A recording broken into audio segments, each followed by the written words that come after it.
राजस्थान में अब जैसे जैसे चुनावी मौसम करीब आता जा रहा है, सरकार भी इस बात को ध्यान में रख रही है कि पुरानी पेंडेंसीज को पूरा किया जाए। और कुछ इसी तर्ज पर अब पिछले कुछ दिनों से जयपुर विकास प्राधिकरण हरकत में आया हुआ है। सरकार की हरी झंडी मिलने के बाद जेडीए ने पिछले कुछ वक्त में कई इलाकों में नियमन शिविर का आयोजन किया और लोगों के लंबे इंतजार को पूरा भी किया।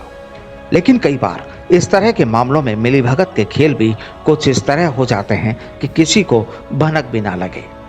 तो चलिए आपको एक मामले से रूबरू कराते हैं जो वाकई कई सवाल खड़े करता है।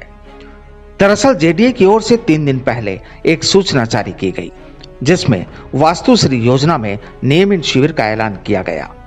दरअसल ये सांगनेर तहसील के मांग्यावास इलाके में है। अब देखिए कहानी। जेडीए की ये सूचना 18 अक्टूबर को जारी की गई और नियमन की तारीख तय कर दी गई 22 अक्टूबर, यानी नियमन शिविर 22 अक्टूबर को तय है।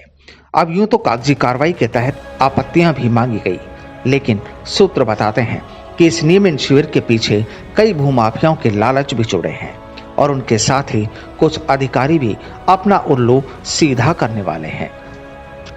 सूत्रों के मुताबिक यहाँ की कॉलोनियों में जिन प्लॉटों पर विवादित लिखा हुआ है वो नंबर विवादित है ही नहीं, वो लोगों के प्लॉट थे।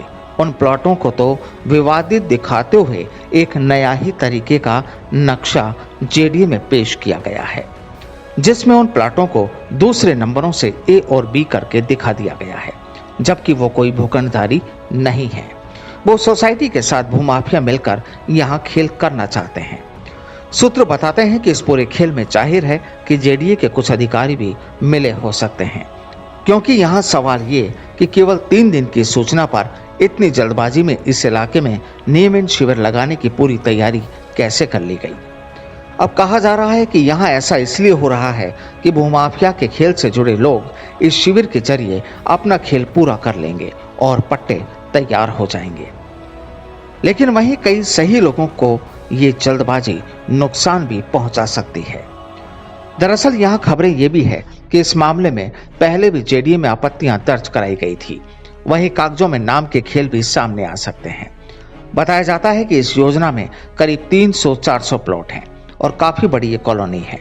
लेकिन अब सवाल ये कि आखिर इतनी जल्दबाजी में जिस तरह जेडीए ने कैंप लगाने का ऐलान किया है वो कुछ कहानी तो कहता ही है, क्योंकि यहाँ ये कहा जा रहा है कि जल्दबाजी में लगाए जा रहे इस कैंप से असली भूखंडधारी को नुकसान हो सकता है। वहीं जो भूमाफिया पहले से पट्टे लेकर बैठे हैं वो अपना उल्लू सीधा कर लेंगे। तो जाहिर है कहानी मिली भगत की है।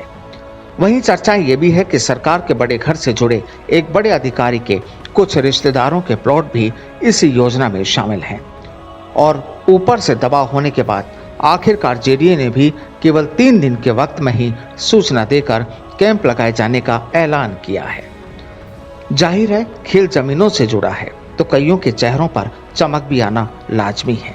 जय हो जयपुर विकास प्राधिकरण। Bureau report, the fact India.